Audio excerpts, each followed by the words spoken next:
Welcome to Chapter 3 of The Bronze Kings, The Economic Divide.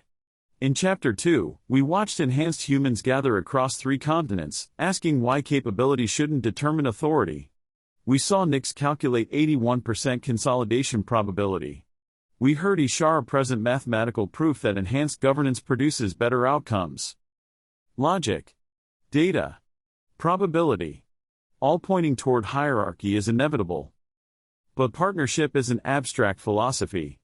Partnership is Heron trying to compete in markets that reward processing speed he can't match.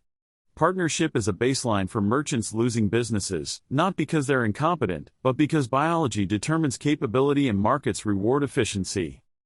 This is Chapter 3, The Economic Divide. Today, we leave council chambers and probability models. Today, we watch theory becoming practice in Bronze Age trade networks where enhanced merchants dominate through advantages that aren't illegal, just biological. Arwad calculates optimal shipping routes while baseline administrators are still planning voyages. Enhanced cognition means enhanced profit margins. Economic hierarchy emerges without formal consolidation. Without conspiracy. Without malice. Just markets being honest about what they reward. And in hidden chambers, the Enochian order documents everything. Tuvalkian moves through trade networks offering quiet assistance. Because some members of the Covenant believe partnership means more than equal. Chapter 3, The Economic Divide, Part 1.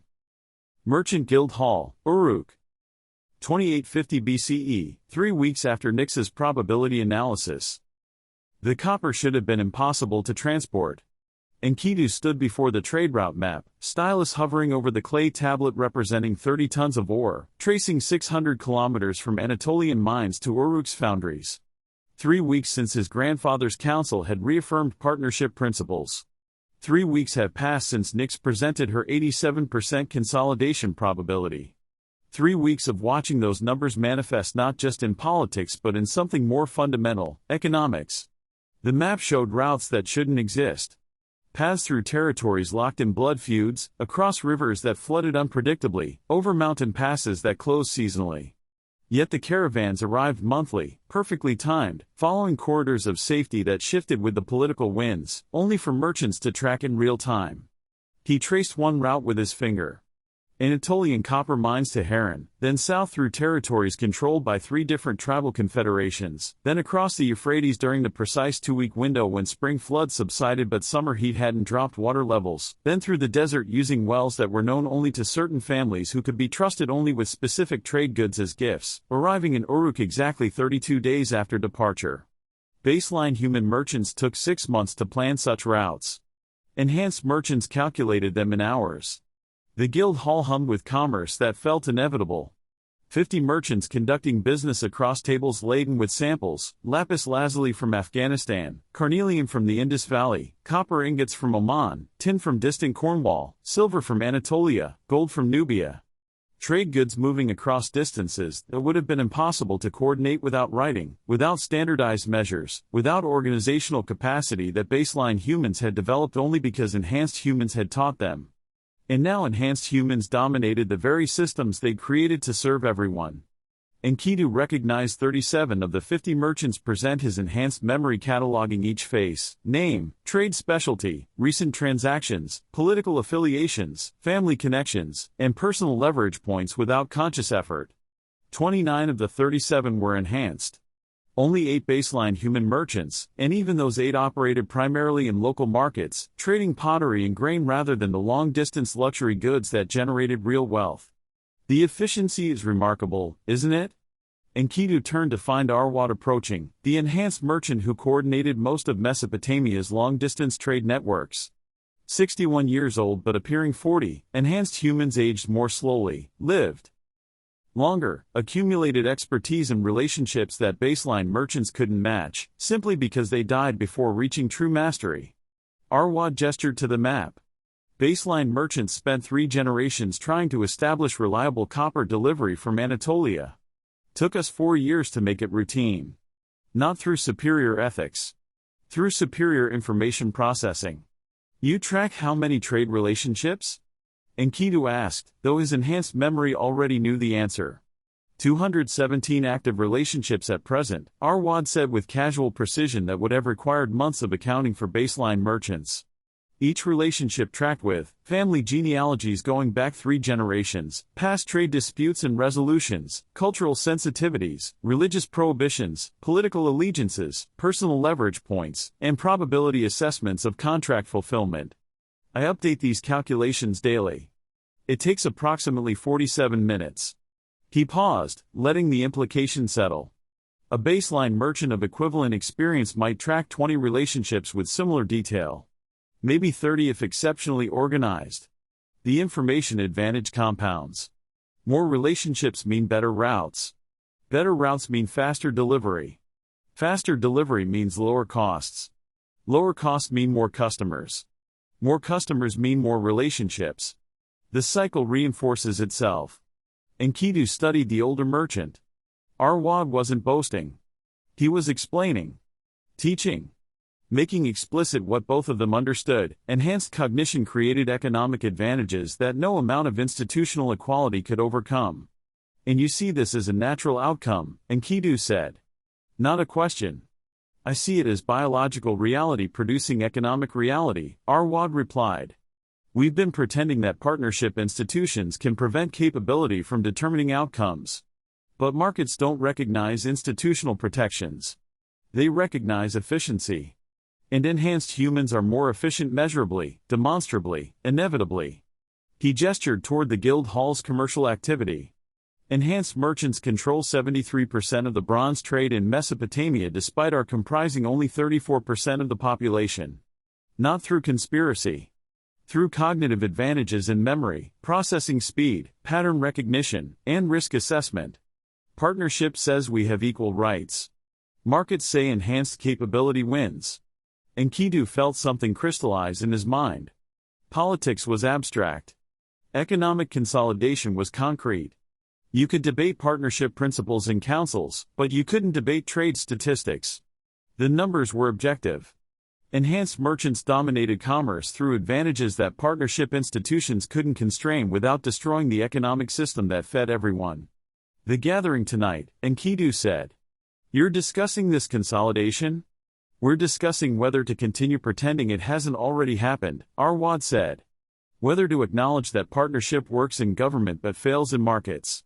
Whether to admit that economic power is political power regardless of voting rights. Whether baseline human dignity is served by partnership institutions that can't prevent their economic marginalization. He met Enkidu's eyes with directness that carried 30 years of watching enhanced humans accumulate commercial dominance. You should attend.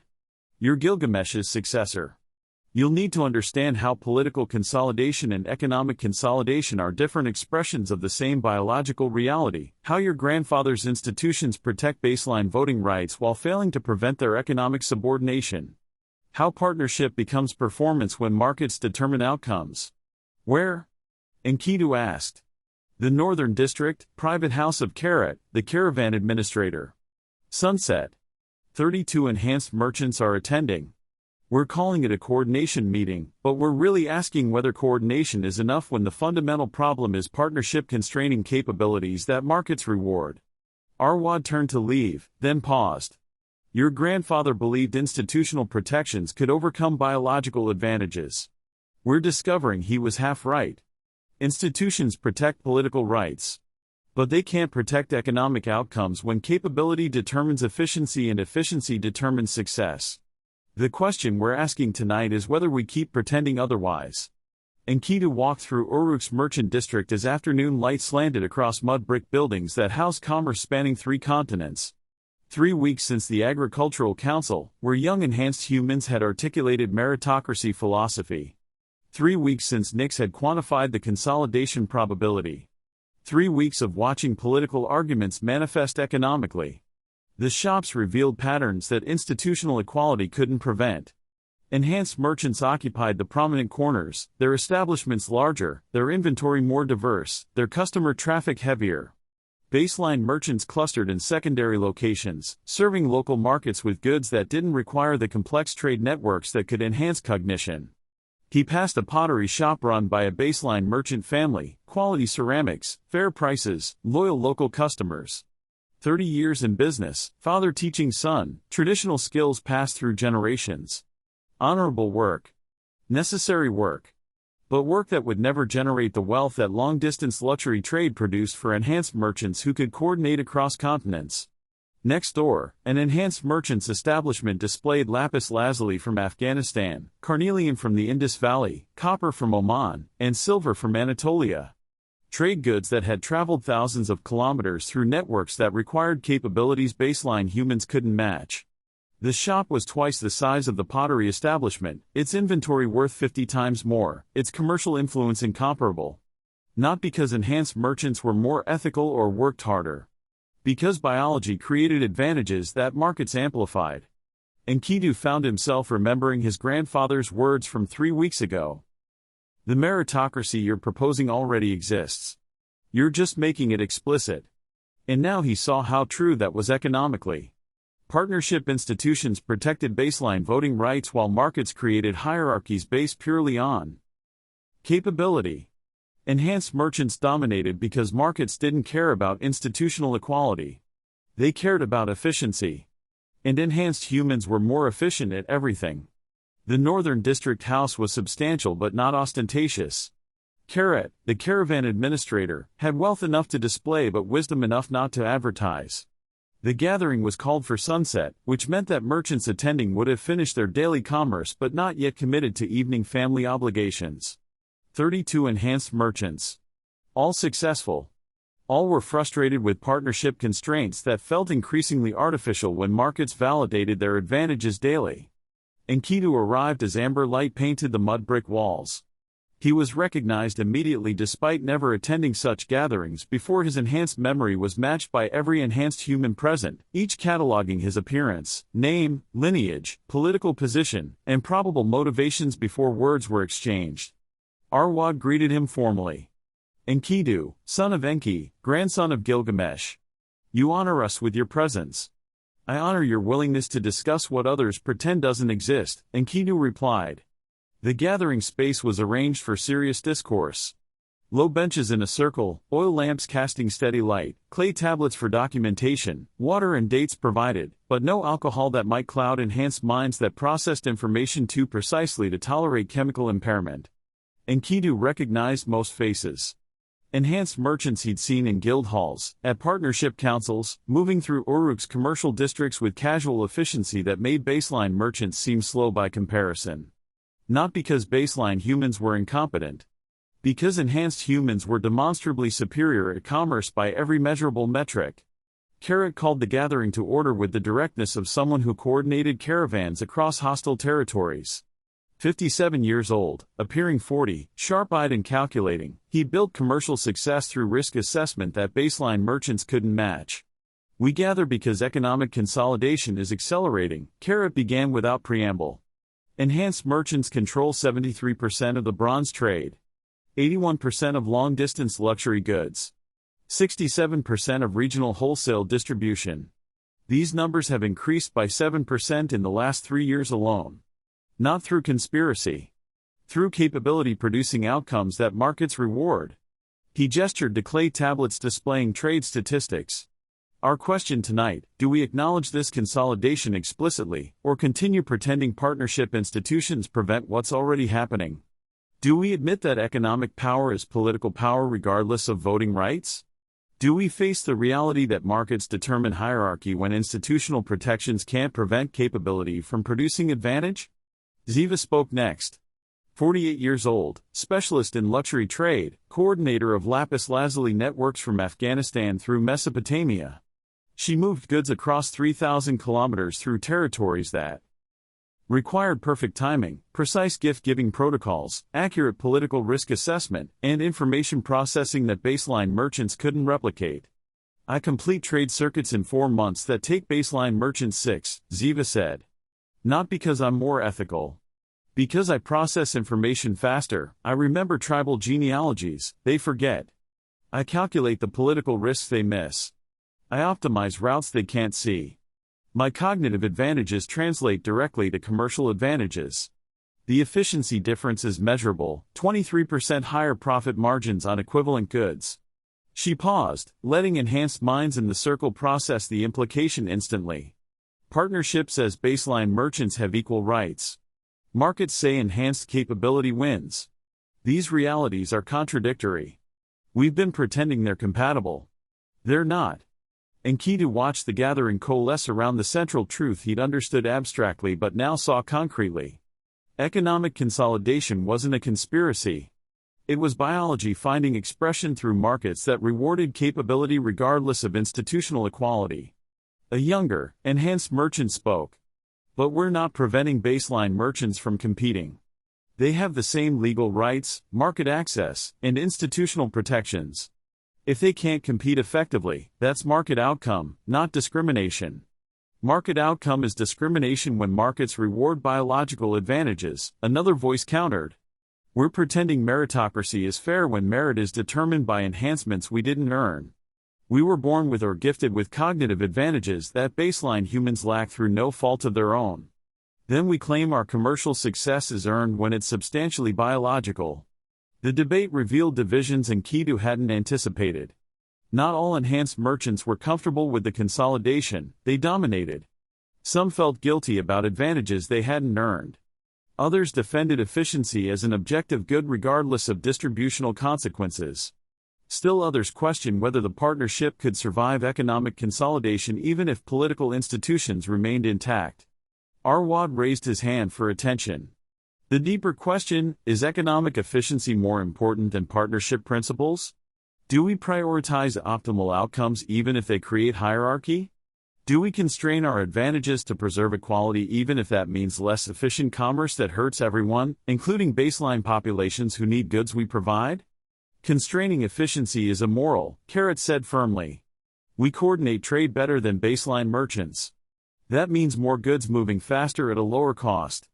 Baseline humans benefit from enhanced efficiency even if they don't compete successfully. Would we serve partnership by making commerce worse? We serve partnership by preventing consolidation, the dissenting merchant replied. By recognizing that economic power becomes political power regardless of institutional protections. By admitting that our advantages create a hierarchy that makes partnership performative rather than real. Enkidu felt the debate crystallizing around the question that underlay all consolidation arguments: should biological advantage determine hierarchy? The enhanced merchants who defended efficiency said yes. Those who questioned consolidation said no. And markets were answering yes regardless of what partnership institutions claimed. Ziva spoke again, her voice carrying the weight of someone who'd spent 30 years watching enhanced dominance accelerate. I've coordinated lapis lazuli trade for 3 decades. Watched baseline competitors struggle and fail, not because they lacked ethics or effort but because they lacked processing speed. Watched their children abandon commerce because they understood biology determined outcomes. Watched partnership institutions protect voting rights while markets created wealth hierarchies that those institutions couldn't prevent. She met Enkidu's eyes directly. Your grandfather believed institutional protections could overcome biological advantages. We're discovering he was wrong about economics, even if he was right about politics. Markets don't recognize institutional equality. They recognize efficiency. And we're more efficient. Measurably. Demonstrably. Inevitably. The gathering continued for 3 hours. Enhanced merchants are debating whether to acknowledge consolidation or continue pretending that a partnership prevented it. Whether to constrain advantages or embrace efficiency. Whether economic power was political power or parallel power. Whether baseline dignity required economic equality or political equality was sufficient. Enkidu listened more than spoke, enhanced cognitive processing, and, as a result, processed information faster than baseline humans could articulate. The economic consolidation was accelerating. Enhanced merchants controlled increasing percentages of trade. Wealth concentration was producing influence concentration. Markets were creating hierarchies, and partnership institutions couldn't prevent them. And the enhanced merchants themselves were divided between those who felt guilty about the advantages and those who defended efficiency as a morally neutral outcome. As the gathering dispersed, Carrot approached Enkidu. You've been silent. I've been learning, Enkidu replied. My grandfather taught partnership principles. You're teaching me how markets override principles when biology determines capability and capability determines outcomes. Your grandfather was the greatest leader of his generation, Carrot said. But he was wrong about economics. He believed institutional protections could prevent consolidation. They can't. Markets are more powerful than institutions because markets respond to reality while institutions respond to ideals. And the reality is enhanced cognition creates commercial advantages that compound across time until dominance is inevitable. He paused, caravan administrator, calculating probabilities. You'll lead Uruk within 5 years. Within 10, you'll lead the entire Regional Partnership Council. You need to decide whether you'll defend institutions that can't prevent consolidation, or acknowledge consolidation and try to manage it. Pretending it's not happening serves nobody, including baseline humans who deserve honesty about biological reality rather than institutional performance. Enkidu walked back through Uruk's streets as darkness settled. 3 weeks have passed since Nix quantified the probability of political consolidation at 87%. Tonight, he'd seen how that probability manifested economically. Enhanced merchants dominate trade not through conspiracy but through cognitive advantages that markets reward regardless of partnership principles. The shops were closed now, but the pattern remained visible in the darkness. Enhanced merchant establishments, larger, more prominent, more successful. Baseline merchants clustered in secondary locations, serving local markets, and were unable to compete in long-distance trade that required capabilities they lacked. Partnership protected their voting rights. Markets ignored their institutional equality. Biology created advantages that compounded into a hierarchy that felt like a meritocracy to those who benefited from it. And meritocracy felt fair until you understood that merit wasn't earned but gifted. Those cognitive advantages were the result of a biological lottery rather than personal achievement. That partnership required constraining advantages, even when those constraints led to inefficiency.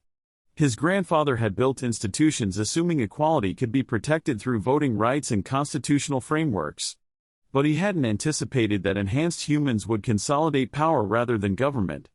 That economic dominance would produce political influence regardless of institutional protections.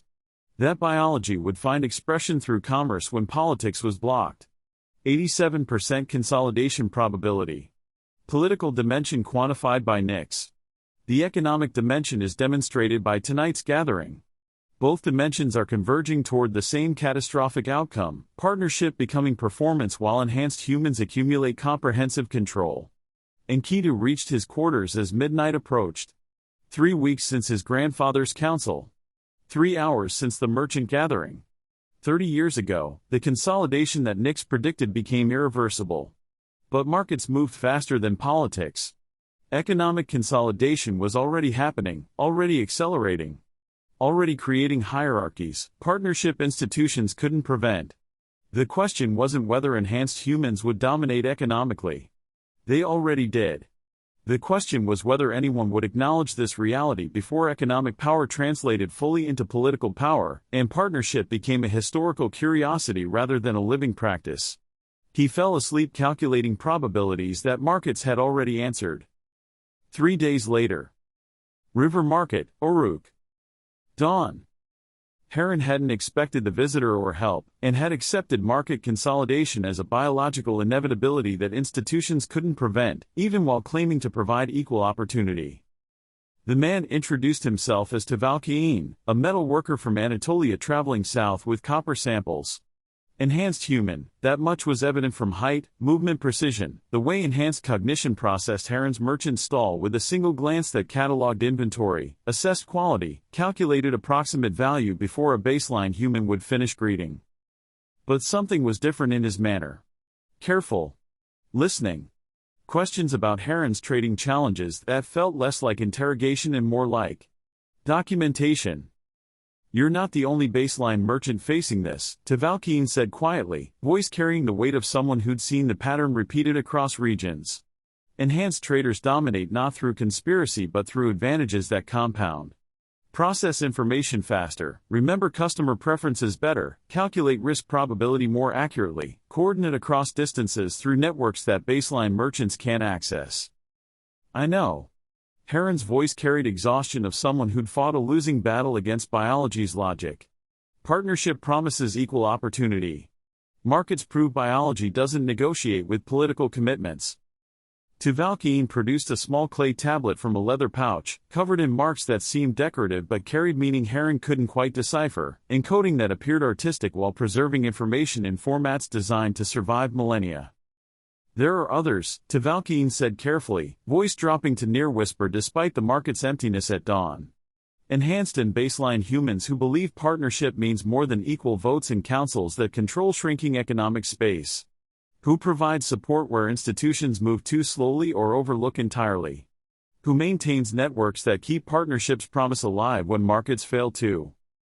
He placed the tablet in Heron's hands. Take this to the woman selling date wine at the Western Market entrance. Show her this mark, he indicated a specific symbol. She'll understand. She coordinates. Assistance. Loans with fair terms, not exploitative rates, enhanced merchants' charges, knowing that baseline traders have no alternatives. Information sharing about supply chains. Introduction to other baseline merchants forming cooperative purchasing agreements. Why? Heron studied the tablet, then Tvalkien's face, searching for manipulation he'd learned to expect from enhanced humans offering help that came with strings attached. Why would an enhanced metal worker from Anatolia help a baseline merchant in Uruk? Because a partnership failing in markets means a partnership fails everywhere eventually. Tvalkien's voice carried a genuine conviction rather than a performance. Because some of us believe enhanced advantages should be used for building equity rather than dominating through biological superiority. Because. He paused, considering how much truth to share, because there are those of us who document failures. Who tries to prevent collapse where preventing remains possible. Who serve purposes beyond immediate profit. He stood, preparing to depart before the market filled, and conversation drew attention. The woman's name is Ninsen. She'll help. Tell no one about this conversation. Some assistance works best when invisible, some support survives through secrecy, some partnership maintenance requires operating outside official institutions that move too slowly to address real problems. Heron watched him disappear into the pre-dawn shadows, an enhanced human moving with a silence that a baseline stealth couldn't match. He studied the tablet, symbols that meant nothing and everything, a promise of help he didn't understand and didn't fully trust. But he'd go to the Western Market entrance. Would show tablet to date wine seller named Ninsen. Would accept assistance from a mysterious network operating in partnership shadows because partnerships' official institutions had failed to address economic consolidation that biology made inevitable and markets accelerated beyond institutional capacity to regulate. Some bridges worked best when invisible. Some help is required, not asking questions. Some partnership maintenance happened through a covenant most humans didn't know existed, serving purposes they couldn't comprehend, preparing for a revelation that would explain why enhanced humans helped baseline humans despite advantages suggesting dominance served enhanced interests better than equity. Heron never learned that Tvalkien was an Enochian order. Never discovered Ninsen coordinated baseline merchant support network that operated across 3 continents. Never understood that the help came from beings preparing for revelation by managing present failures that would require future explanation. He just knew, someone helped. Partnership delivered support when official institutions couldn't. Economic consolidation continued, but wasn't total.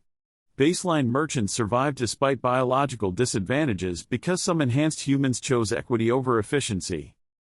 That mattered, even without understanding why. The forge had been built before Uruk's walls were raised, one of the original structures from the settlement that would become the world's most incredible city. Tvalkien had helped construct it himself, 217 years ago, teaching baseline humans the art of metalworking that would transform their civilization from stone tools to bronze sophistication. He was 342 years old. Enhanced human. 4th generation to receive Talia's genetic modifications. Old enough to remember when metal was a sacred secret, young enough to witness its democratization through trade networks that enhanced economic consolidation, he was sworn to document. The evening heat from the forge's banked coals felt comfortable rather than oppressive, enhanced thermal regulation, making baseline humans struggle with temperature extremes something he understood intellectually rather than experiencing viscerally. Copper ingots lined the workshop walls, tin bars stacked in careful ratios, bronze tools hanging from pegs arranged by function and wear patterns. His life's work. His craft. His gift to baseline humanity and his contribution to enhanced advantage are simultaneous. Both/and. Always both/and. He waited until the workshop emptied, apprentices departing for evening meals, journeymen completing their shift, even Heron, who'd sought his advice earlier, finally leaving with grateful acknowledgement and copper sheets he couldn't have fabricated without enhanced guidance. Then Tvalkien activated the quantum communication device hidden beneath his workbench. Technology most humans wouldn't recognize as anything beyond decorative metalwork, bronze casing engraved with patterns that looked ceremonial but which channeled quantum entanglement through crystalline matrices small enough to embed in thumb-sized artifacts. The Order's gift. Enoch's design. Maintained by members across 3 continents who documented the partnership's testing while serving its survival.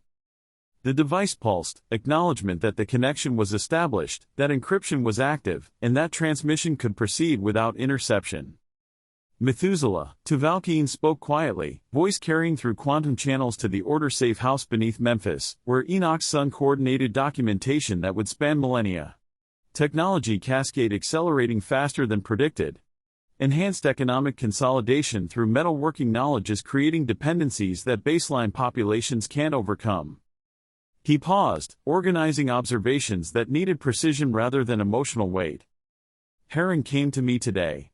Baseline merchant, 51 years old, 3rd-generation metalworker. His grandfather worked in bronze when it was still revolutionary. His father mastered techniques that made Mesopotamia famous for its quality. Heron himself is skilled, by baseline standards, he's exceptional. The quantum device pulsed, acknowledgement without interruption. But he can't compete with enhanced metallurgists. Our processing speed allows quality control he can't match. Our thermal sensitivity detects flaws he can't perceive. Our strength enables us to work with volumes he can't manipulate. Every advantage compounds: faster production, higher quality, lower cost, better access to supply networks. Tvalkien ran his hand across copper sheets Heron had purchased at prices reflecting enhanced supplier relationships. He asked for advice on technique. I gave him improvements that will help margins by perhaps 3%. But 3% doesn't overcome the 30% advantage that enhanced competitors have. I helped him because the covenant requires serving both populations. But helping doesn't solve the underlying problem. Enhanced knowledge creates economic consolidation that partnership institutions can't address. He continued, voice steady despite the weight. The same pattern repeats across industries. Enhanced architects design buildings, but baseline workers can't maintain them without constant supervision. Enhanced engineers create infrastructure requiring enhanced oversight. Enhanced traders negotiate deals that baseline merchants can't match. We're not deliberately excluding baseline populations, we're simply operating at capacity they can't reach, and market forces reward capacity regardless of biological source. The quantum device pulsed twice, Methuselah's signal for continue. This matches patterns from other regions. Resource crisis accelerates the dynamic. Copper prices are rising as easily accessible deposits deplete. Tin supply chains stretching from Afghanistan to Cornwall require coordination that enables traders to manage more effectively. Bronze prices are climbing while baseline purchasing power stagnates. Tvalkien gestured at his workshop, prosperity built on advantages he was born with rather than earned. I've documented 17 baseline metalworkers in Uruk alone who've left the trade in the past 5 years. Not because they lack skill. Because enhanced competition renders their skill insufficient, they transition to agriculture, labor, and service work, industries where such advantages matter less. Economic stratification by biological capacity is emerging despite the partnership's institutional protections. He paused, recognizing the irony.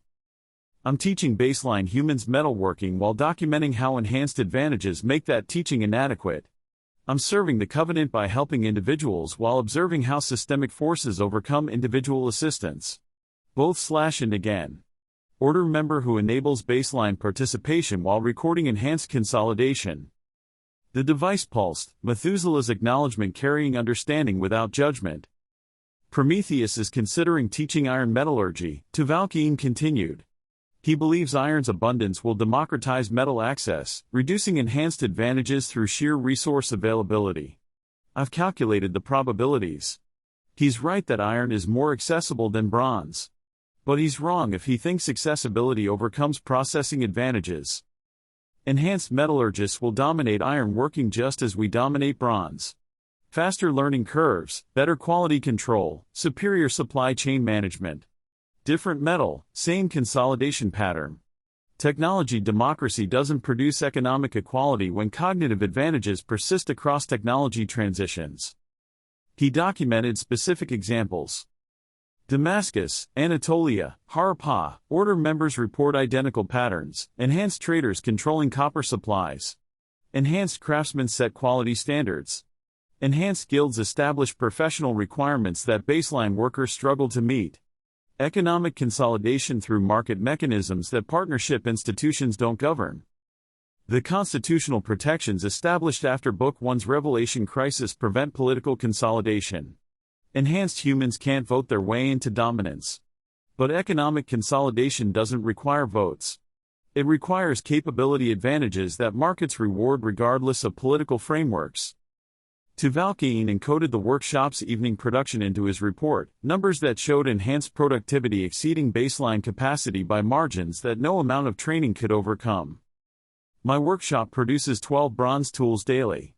A baseline workshop of comparable size produces 4 enhanced craftsmen in Damascus, averaging 15 per day. The efficiency gap isn't laziness or poor training. It's biological capability manifesting as economic advantage. Partnership addresses political representation. It doesn't address economic competition. We're discovering the limits of institutional solutions to biological inequality. Constitutional equality coexists with economic stratification, and the latter may undermine the former if baseline populations conclude that political equality without economic opportunity serves only enhanced interests. The quantum device pulse 3 times, Methuselah's signal for critical concern, requires immediate coordinated response. Recommendation for order consideration, Tuvalkian concluded. We need to track economic consolidation as distinct from political consolidation. Current documentation focuses on governance challenges. But economic stratification may indirectly trigger a political crisis. Baseline humans who can't compete economically may question partnership institutions that guarantee political equality while permitting economic inequality. Additionally, Prometheus's iron teaching will accelerate the technology cascade regardless of economic implications. The order should prepare for a period when baseline populations have access to iron weapons while enhanced populations retain economic advantages. That combination, political frustration plus economic stratification plus democratized violence capability, creates conditions Nix's calculations identify as high risk for partnership collapse.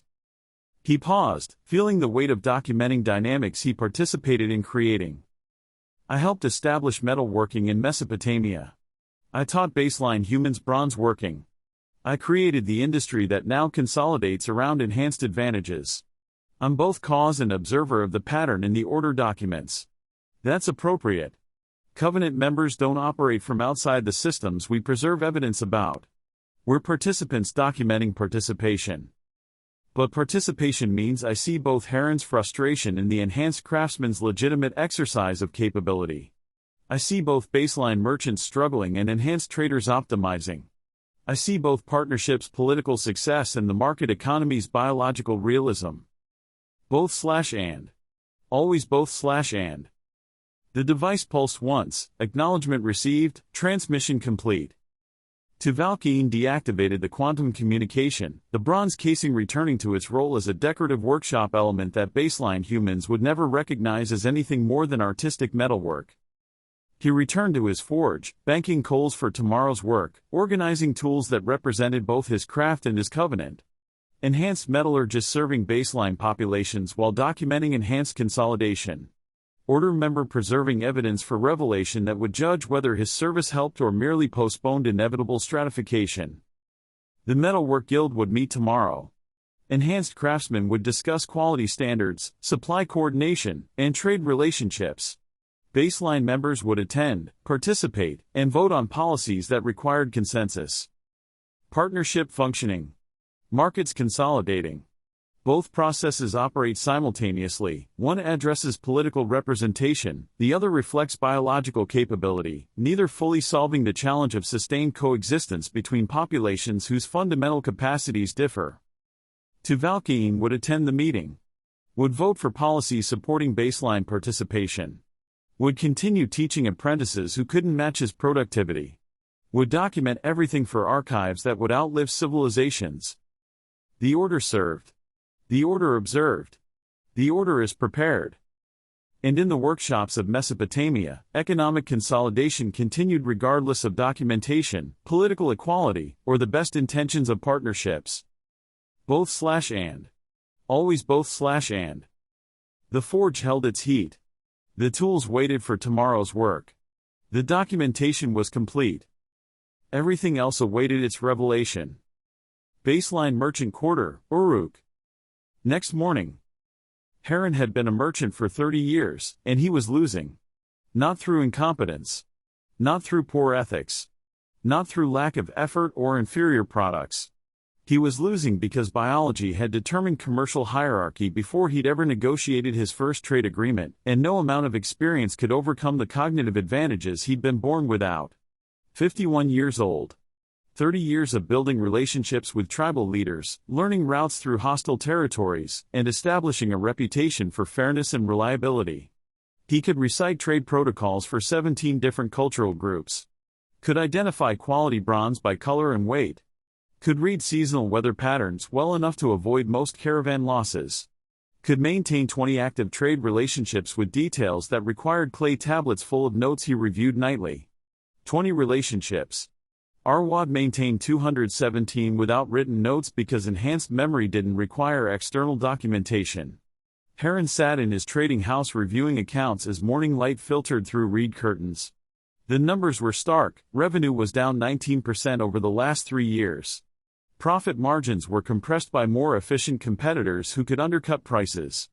Trade routes he'd pioneered now dominated by enhanced merchants who calculated better paths through territories he'd spent decades learning. His wife, married to, entered with bread and dates for breakfast. 48 years old, partner in commerce and life for 26 years. She'd managed household finances, raised 3 children, and supported his merchant career through decades of marginal success that was slowly becoming apparent failure. The Gutian chieftain's response arrived, she said, handing him a clay tablet. Heron read it with sinking recognition of a pattern that repeated endlessly. The chieftain he'd been negotiating with for 6 months had chosen another merchant for the bronze tool supply contract. Not Heron. Someone who'd offered better terms through a more accurate understanding of tribal politics. Someone enhanced. That was 3 months of negotiation, Meritu said quietly. 6 months, Heron corrected. I've been cultivating this relationship since spring and bought gifts. Learned their kinship structures. Studied their dispute resolution customs. Build trust through consistency and respect. He set down the tablet with careful precision, masking the frustration that had nowhere productive to go. And Ziva closed the deal in 3 weeks because enhanced memory means she knows their genealogy better than they do. Enhanced processing means she read their political situation faster than their own counsel could articulate it, and enhanced pattern recognition means she offered exactly what they needed before they finished explaining what they wanted. It's not fair, Meritu said. No. It's efficient. And markets reward efficiency without regard for fairness. Heron stood, walking to the window that overlooked Uruk's merchant district. Enhanced establishments are prominent on main thoroughfares. Baseline merchants clustered in secondary locations. Economic geography reflects biological hierarchy. I've been thinking about Danyun, Meritu said. Their son. 17 years old. Interested in commerce. Good with numbers. Observant. Ethical. Everything that should make a successful merchant. Don't, Heron said. He wants to follow your trade. You know this. He admires you. Wants to build on what you've created. I've created a failing business that will be obsolete within a decade. Heron turned from the window. Enhanced merchants control 73% of the bronze trade. That percentage increases every year. Danyun isn't enhanced. He'll face the same biological disadvantages I face, except the consolidation will be worse by the time he's established. I've spent 30 years building trade relationships that merchants can replicate in 3 years. What future does that offer our son? So we tell him to choose something else? Abandon what you built? I tell him the truth, Heron said. That biology determines commercial outcomes regardless of effort or ethics. That markets reward cognitive capabilities he wasn't born with. That partnership institutions protect his voting rights, while markets create wealth hierarchies that those institutions can't prevent. That his father spent 30 years learning what enhanced merchants process naturally, and it wasn't enough. Mary too was silent. The kind of silence that carried the weight of conversations they'd been avoiding for years. The recognition that a biological lottery constrained their son's future could not be changed. There's honor in local trade, she finally said. Pottery. Textiles. Grain. Goods that don't require complex coordination, enhanced merchants dominate. Danyun could succeed in serving local markets. He could survive serving local markets, Heron corrected. But he'll watch as enhanced merchants his age dominate long-distance trade that generates real wealth. He'll see partnership institutions promise equality while markets produce hierarchy. He'll understand that biology determined his commercial ceiling before he made a single choice. He picked up the Gushin tablet again. 6 months of negotiation. Lost to an enhanced competitor in 3 weeks. A pattern that repeated endlessly in markets that rewarded capability regardless of institutional equality. I need to attend the tribal council meeting, Heron said. The chieftain is presenting his final decision today. Professional courtesy requires my presence even though I've lost. Why torture yourself? Because I need to see exactly how enhanced cognition wins. Need to understand what Danyun faces if he follows this path. Need to know if I should tell my son to abandon his father's trade because biological reality makes success impossible for baseline humans in markets where enhanced humans dominate. The Gushin Tribal Council met in a provisional structure outside Uruk's walls. The tribe maintained nomadic traditions despite centuries of increased sedentism, their portable architecture reflecting cultural values that emphasized flexibility over permanence. Heron arrived early. Professional habit. Relationship maintenance through reliability. 30 years of small courtesies that built a reputation even when they didn't win contracts.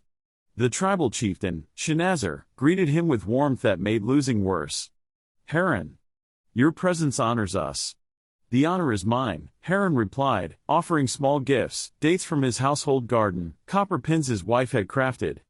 Tokens that acknowledged a relationship beyond a commercial transaction. Ziva arrived precisely at the appointed time. Not early, which signaled eagerness, not late, which signaled disrespect. Perfect timing, suggesting an enhanced calculation of the social optimal. She was 48, appearing younger, moving with efficiency that suggested every action served a purpose. She offered gifts precisely calibrated to tribal customs Heron had spent 6 months learning: bronze arrowheads, practical, lapis lazuli beads, honorific, and a specific herb blend used in their blessing rituals, deeply personal. Gifts that demonstrated superior research, superior memory, and superior cultural processing. Enhanced cognition applied to relationship maintenance that baseline humans achieved through decades of gradual learning. The council convened. Shanazar outlined the decision-making process with formality that honored both merchants. Heron has negotiated with us for 6 months. Build trust through consistency. Demonstrated respect for our customs. Offered fair terms that would benefit both parties. Heron felt a brief hope, only to have it crushed by what followed. Ziva has demonstrated understanding of our needs that surpasses our own articulation. She identified supply requirements we hadn't fully recognized. She calculated delivery schedules that account for seasonal patterns we thought were unpredictable. She offered terms that benefit us in ways we didn't anticipate were possible. The chieftain met Heron's eyes with regret that seemed genuine. You have our respect and continued friendship. But Ziva offers capabilities we cannot refuse. Superior coordination. Better risk management. Efficiency that benefits our people materially. We choose capability. The decision was formal. Expected. Still devastating in its casualness. 6 months of relationship building were undone by 3 weeks of enhanced cognition applied to commercial negotiation. Heron listened as Ziva outlined implementation details with precision that demonstrated exactly why she'd won. She referenced specific tribal members by name and kinship position. calculated delivery schedules, accounting for their seasonal migration patterns, anticipated supply fluctuations based on their population growth projections, offered contingency plans for scenarios the council hadn't considered. Not showing off, just demonstrating capabilities that made her an objectively superior choice for a trade partner. The meeting concluded with formal courtesies. Shanazar repeated assurances of personal respect for Heron. Ziva acknowledged his reputation graciously. Both merchants departed with their professional dignity intact, even though one had won and the other had lost, and both understood why. Outside the meeting structure, Ziva approached Heron. "You negotiated well. Your relationship building is exemplary. Your understanding of their culture is solid." "But insufficient," Heron said. "But insufficient," Ziva confirmed without false comfort. "I processed their kinship structures faster. Calculated their political situation more accurately. Anticipated their needs more precisely. Not because I'm more ethical or work harder. Because enhanced cognition means I see patterns you can't see, remember details you must document, calculate implications you must analyze slowly." She met his eyes directly. "Partnership institutions protect your voting rights. Markets protect my competitive advantages. These realities are contradictory. I'm sorry, they are. But acknowledging that doesn't change the biological reality that determines commercial outcomes." Heron watched her depart, moving through Uruk streets with efficiency that suggested every step served a purpose. Enhanced merchant dominating trade through capabilities he could admire but never replicate. He returned home to find Danyun waiting for him. 17 years old. Eager to hear about the tribal council. Still believing that effort and ethics could produce success in markets that increasingly rewarded biology over merit. "How did the negotiation conclude?" Danyun asked. Heron sat across from his son, preparing to deliver the truth that would shape the boy's future. "I lost. Enhanced merchant won. Not through superior ethics. Through superior cognitive processing that translated directly to commercial advantage. But you spent 6 months building that relationship." And she replicated 6 months of relationship building in 3 weeks because enhanced memory doesn't require the gradual learning baseline humans need. She won because biology gave her capabilities I lack. Capabilities you lack. Capabilities markets reward regardless of partnership institutions that promise equality. Danyun's expression shifted through confusion toward recognition. The moment when childhood beliefs confronted adult reality. When effort and ethics proved insufficient against biological advantages. "So, enhanced merchants will always win?" Danyun asked.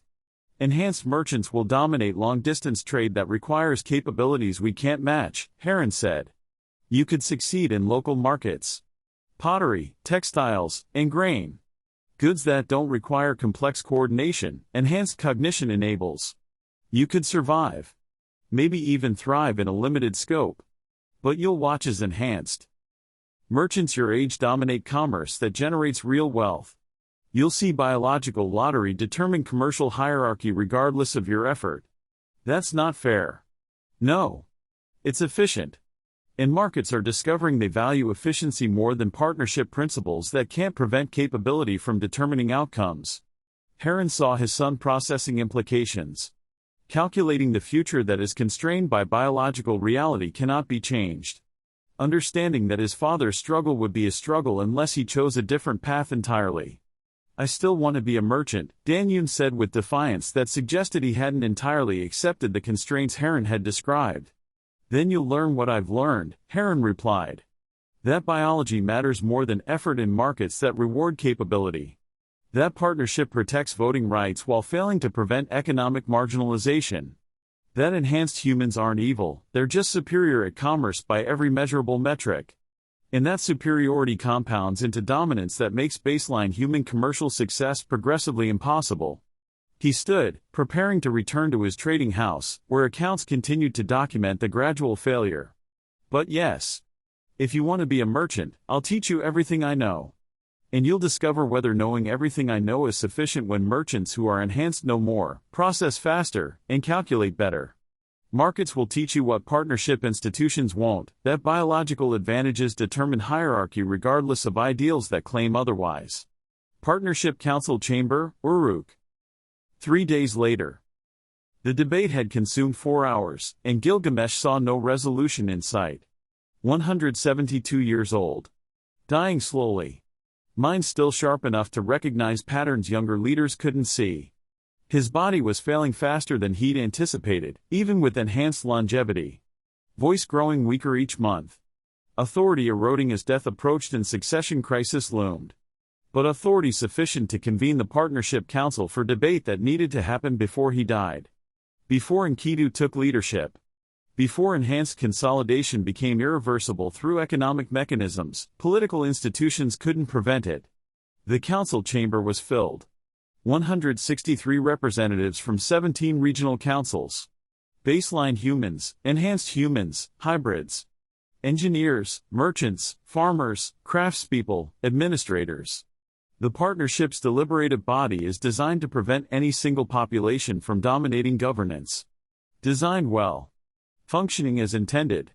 Completely inadequate to prevent economic consolidation that was making political equality performative rather than real.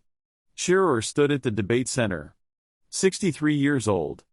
Baseline human. Merchant leader. Voice of the population watching enhanced dominance accelerate. Enhanced merchants control 73% of the bronze trade despite comprising 34% of the population. Not through fraud. Through biological advantages in memory, processing speed, and pattern recognition. Markets reward capability. The result is an economic hierarchy emerging regardless of political partnership. He gestured to the trade statistics displayed on multiple tablets. Partnership institutions protect our voting rights. Markets ignore our institutional equality. Enhanced merchants dominate because they're more efficient. And we're supposed to accept this as a natural outcome? Is it fair competition? As meritocracy, when a biological lottery determines merit, we didn't control. Enhanced merchant contingent responded through Carrot, the caravan administrator who'd spent decades building a commercial empire through advantages that baseline competitors couldn't match. We're more efficient. That's a measurable fact. Constraining efficiency means less trade, fewer goods, and higher prices. Economics isn't democracy, it's capability-based. Trying to force economic equality means harming everyone, including baseline humans who need goods we provide efficiently. The debate revolved around a central question with no satisfactory answer: should biological advantages determine economic hierarchy? Baseline humans said no. Enhanced humans said markets had already answered in the affirmative. Both were right from their respective positions. Both positions led toward catastrophe if trends continued. Talia spoke, the creator of the enhancement process, now watching her gift consolidate. I enhanced humans to improve their lives. Not to create a commercial aristocracy that dominates trade through cognitive advantages. But enhancement did create advantages. And those advantages produce outcomes in markets that don't care about partnership principles. We can't constrain enhanced efficiency without harming everyone. But we can't allow unlimited consolidation without betraying partnership. This is a problem without a solution that satisfies both biology and ethics. Kronos responded with characteristic directness. Partnership costs us efficiency we can't afford. Enhanced run trade systems achieve 20% higher productivity.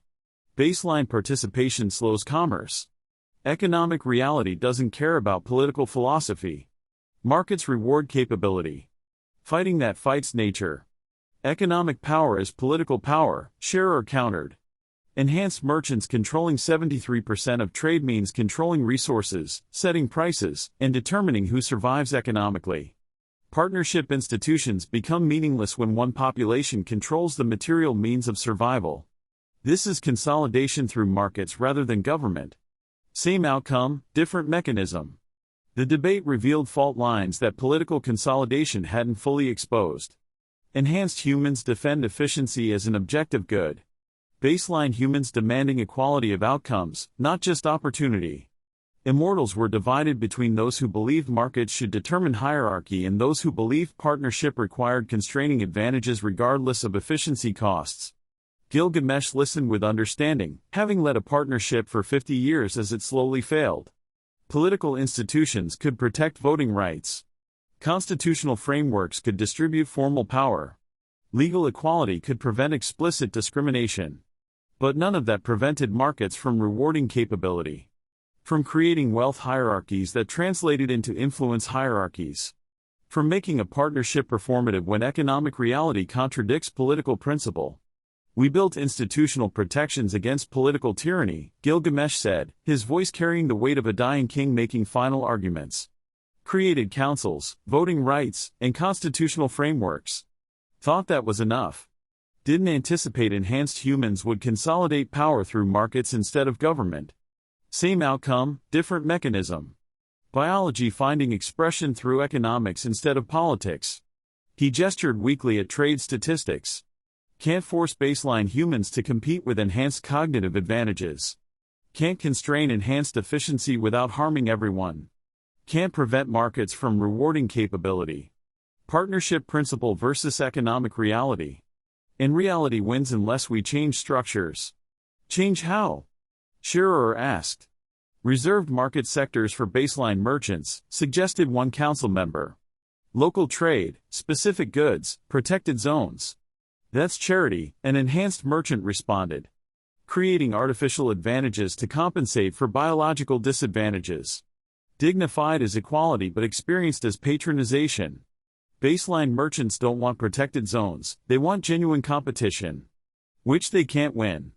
Transaction limits for enhanced merchants? Another voice suggested. Punishing capability, Carrot said. Constraining efficiency because it produces uncomfortable outcomes. Market harm that serves the principle rather than the people. Subsidies for baseline traders? Creating dependency rather than partnership. Enhanced efficiency pays for baseline participation. Wealth transfer that acknowledges we're superior while pretending we're equal. Nothing? Let markets determine outcomes? Abandoning partnership entirely. Admitting political equality is meaningless when economic power determines real influence. Gilgamesh watched the debate circle without resolution. Every proposed solution was problematic. Reserved sectors felt like charity. Transaction limits punished the capability. Subsidies created dependency. Doing nothing, an abandoned partnership. No option preserved both efficiency and equality, both markets and principles, both capability and partnership. Vote, Gilgamesh said finally. Reserved market sectors for baseline merchants in local trade. Enhanced merchants continue dominating long-distance trade.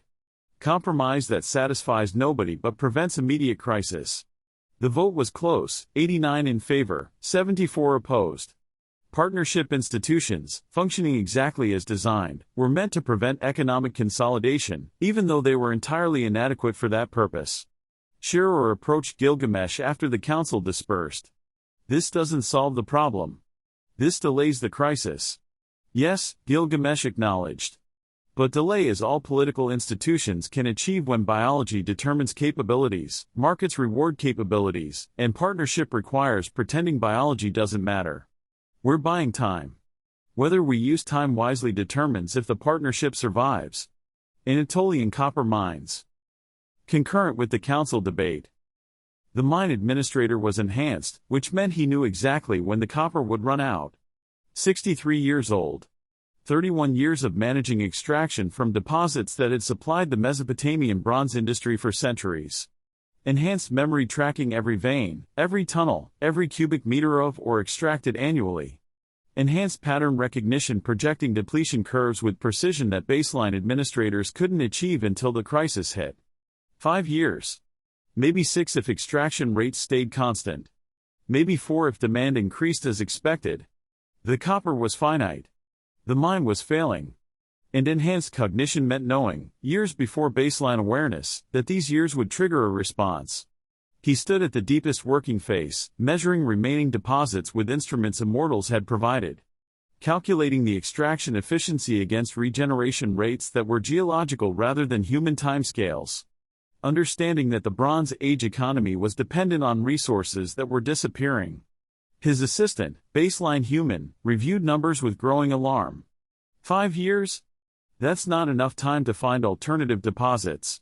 No, the administrator agreed. But enhanced merchants will know this 3 years before baseline merchants recognize the pattern. Enhanced mine operators will know this 2 years before baseline administrators see the data. Enhanced leaders will prepare responses while baseline leaders are still discovering there's a problem. That's not fair. That's an information advantage. Enhanced cognition means superior resource tracking. We'll anticipate scarcity while others react to it. We'll position for advantage while others position for survival. Markets reward foresight. Enhanced humans have superior foresight. Result is we benefit from the scarcity we predict, while baseline humans suffer from the scarcity they don't see coming. The assistant was silent, processing implications of biological advantages that compounded across every domain. Politics. Economics. Now, resource competition. When copper becomes scarce, the administrator continued, who gets the remaining supplies? Enhanced merchants who can pay more because they have accumulated wealth through previous efficiency advantages? Baseline populations who need tools? Partnership institutions were designed for abundance. Testing comes when there isn't enough for everyone. When resource scarcity makes biological advantages survival advantages rather than just commercial advantages. He documented the calculations with precision that would allow mortals to verify his projections. 5 years until copper depletion. 5 years to find alternative sources or alternative materials. 5 years before, the Bronze Age economy faced an existential crisis that would expose whether the partnership could survive resource competition or whether scarcity would trigger a consolidation crisis that abundance had merely delayed. Enhanced cognition meant knowing this before anyone else. Information advantage that could be used to help everyone or a position of advantage. A choice that would reveal whether enhanced humans served in partnership or served themselves when survival required choosing. Prometheus's workshop, hidden location. Evening after the council debate. Prometheus worked with iron while wrestling with a choice that could change everything. The metal was different from bronze. Harder. More abundant. Ores are available across continents rather than concentrated in limited deposits. Smelting required higher temperatures, more complex techniques, and differential alloying methods. But iron could be forged into tools that surpassed bronze in every practical measure. Iron could democratize metalworking. It could break enhanced merchant monopolies over the trade in bronze. It could level the economic field by making metal tools accessible through resources that were everywhere rather than concentrated in deposits, which merchants could control. Or iron could accelerate technological change beyond the partnership's capacity to manage. It could create an arms race between populations. It could trigger conflicts that the bronze shortage would provoke 5 years earlier. Could transform commercial competition into military competition with consequences he couldn't predict. Kronos entered the workshop, quantum presence announcing himself before his physical form materialized. You're considering teaching iron metallurgy. Not a question. Statement based on observation of Prometheus's recent activity, probability calculation suggesting why an immortal who taught bronze working might turn to an alternative metal, and recognition that copper scarcity created motivation for technological intervention. I'm considering whether intervention solves problems or accelerates catastrophe, Prometheus replied. You taught bronze working 6,000 years ago, Kronos said. Created a trade cascade that enabled humans to now dominate. Every gift you gave amplified inequality. Now you're considering a new gift that might level the field or might trigger a technological arms race. You see the pattern? I see that gift giving without considering distribution creates hierarchy, Prometheus said. That teaching bronze to everyone didn't produce equality because enhanced cognition exploited bronze knowledge more effectively. That I created a mechanism of enhanced consolidation by providing capabilities they could optimize beyond baseline human capacity. He turned from the iron, meeting Kronos' gaze. Iron is everywhere, copper isn't. It could break the enhanced monopoly on the bronze trade. It could give baseline humans access to metal tools through resources they could control independently. Could democratize metalworking. Or could just give enhanced humans new capabilities to dominate more efficiently. You don't know which outcome iron produces, Kronos observed. But you know baseline humans are losing economic competition. You know copper depletion will accelerate their marginalization. You know, enhanced merchants control 73% of trade. You know, partnership institutions can't prevent consolidation. And you're wondering if iron is a solution or an accelerant. Yes, Prometheus acknowledged. You gave bronze, thinking it would help everyone. It did. But it further enhanced humans by enabling them to better exploit their capabilities. You gave written language, thinking it would preserve knowledge. It did. But it preserved enhanced advantages through institutional memory that baseline humans couldn't match. You gave agricultural techniques, thinking it would feed everyone. It did. But it fed enhanced populations more efficiently because they optimized systems better. Kronos gestured to the iron. Every gift amplified inequality. Not because gifts were bad.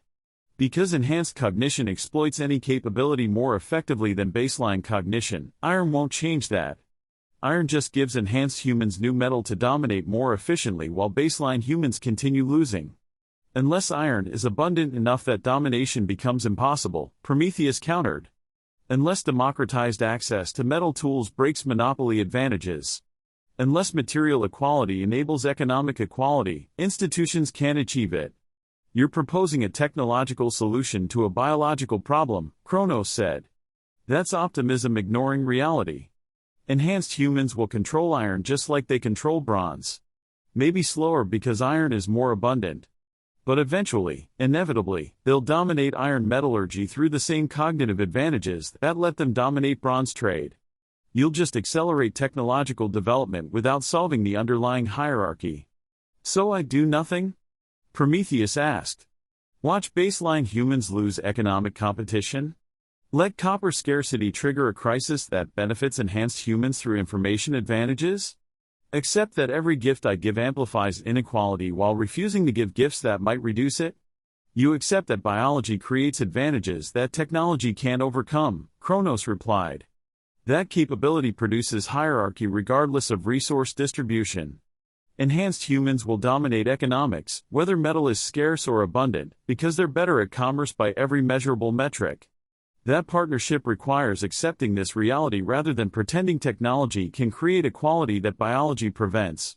Prometheus returned to the iron, heating it to temperatures that would transform ore to usable metal, watching the elemental transformation and considering whether teaching it would help or harm. Whether the gift giver's guilt should drive decision-making or whether rational assessment of probable outcomes should determine action. I'm waiting, Prometheus finally said.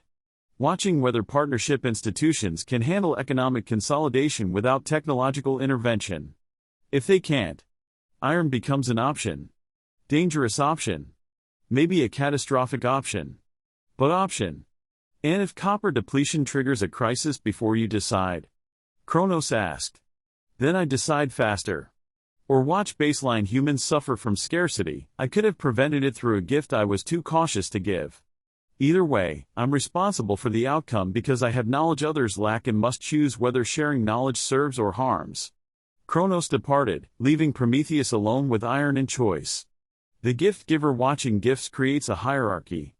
A teacher recognizes that teaching amplifies inequality. Immortal with technology that could change everything or could accelerate catastrophe, trying to determine which outcome iron would produce. The iron cooled slowly. The choice remained unmade. The partnership continued to strain under the weight of problems technology might solve or exacerbate, depending on whether biological advantages exploited new capabilities faster than abundance could democratize access. 5 years until copper depletion. 5 years to decide whether iron was a solution or an accelerant. 5 years to determine whether gift-giving served the partnership or betrayed it by amplifying advantages he'd been trying to constrain. Gilgamesh's chamber, Uruk. Late evening. Gilgamesh lay dying while calculating how comprehensive failure would be. 172 years old. Enhanced longevity extends lifespan to more than double the baseline human maximum. But cellular repair is failing nonetheless. Organs are deteriorating despite enhancement. The body recognizes that even superior biology eventually succumbs to entropy. Maybe 2 years remaining. Maybe less. Enough time to watch consolidation accelerate. Not enough time to prevent it. He reviewed the patterns mentally, enhanced cognitive processing, even as the physical form failed. Political consolidation, 87% probability, according to Nix's calculations 3 weeks ago. Enhanced humans are accumulating power through capabilities that institutions can't prevent. Economic consolidation, 73% of the bronze trade is controlled by enhanced merchants. Accelerating. Irreversible through market mechanisms that rewarded cognitive advantages. Resource scarcity emerging, copper depletion in 5 years. Tin is even rarer. The Bronze Age economy depended on finite resources that humans controlled through information advantages. Three dimensions of consolidation are converging toward a comprehensive hierarchy. Political power, economic power, and resource control add up to enhanced dominance across every domain of human civilization. Partnership institutions could protect baseline voting rights. Couldn't prevent enhanced humans from dominating everything else.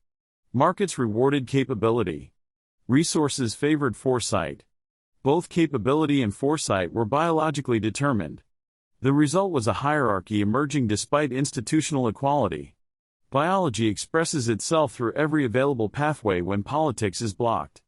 Siduri entered quietly, a hybrid daughter navigating an identity crisis in a society that was fragmenting along biological lines. "You asked to see me? Wanted to tell you what you'll inherit," Gilgamesh said. "What Enkidu will lead. What your generation faces when mine dies, and biological reality becomes explicit rather than denied." He gestured weakly toward tablets documenting consolidation patterns. "We built institutional protections against political tyranny. Created councils, voting rights, and constitutional frameworks. Thought that was enough. Didn't anticipate enhanced humans would consolidate power through markets instead of government. Same outcome, different mechanism. Biology finding expression through economics when politics was blocked. And now?" Siduri asked. "Now, partnership requires choosing justice over capability daily. In politics. In economics. In resource allocation. In every domain where biological advantage could determine hierarchy. We chose once, 50 years ago, after revelation showed baseline humans we'd been manipulating their development. Chose partnership because it was right, even when a capability-based hierarchy would have been more efficient." He met her eyes with understanding, as someone who had watched a lifetime of work dissolve. "But choosing must be continuous across every dimension of society. Your generation isn't choosing partnership. They're choosing capability. Logically. Inevitably. Catastrophically. Enhanced humans dominate because they're more capable," Siduri said. "That's not a conspiracy. That's biology producing outcomes." "Yes," Gilgamesh agreed. "Which is why partnership is so difficult. Why does it require continuous choice rather than a single founding decision? Why does it fail when the new generation questions the foundations? Enhanced humans aren't villains. They're optimizers recognizing that their optimization produces better outcomes by every measurable metric except the one that matters most, whether beings should rule simply because they can rule effectively." Heron received help he didn't understand from a visitor he'll never see again. Tuvalkiin provided a clay tablet and disappeared. The date wine seller connected him to a baseline merchant support network that operates in the shadows. Constitutional equality can't prevent economic consolidation when markets reward biological advantages. Free trade becomes hierarchical when freedom means freedom for the capability to dominate. The economic divide isn't philosophy. It's copper shortages, trade route consolidation, and baseline businesses collapsing while enhanced competitors thrive. In Chapter 4, The Hybrid's Burden, we meet the population nobody designed and everybody needs. Siduri is 30 years old. Enhanced mother. Baseline father. She processes information faster than baseline humans but slower than enhanced ones. Fast enough to recognize her inadequacy. Not fast enough to compensate. Talia delivers a diagnosis: 17% of hybrids face fertility challenges. Biology is complicated when you're mixing genetics between species that are slowly diverging. Siduri's sterility proves that intervention created populations that can't sustain themselves. Enhanced humans see her as evidence that mixing weakens enhancement. Baseline humans see her as proof that modification was hubris. Hybrids see her as a representation of populations nobody wanted. The bridge population is crumbling. That's what happens when you build bridges without understanding engineering. Join me for Chapter 4, available now, link in the description. If you're questioning the unintended consequences of intervention, please subscribe and share with bioethicists and anyone navigating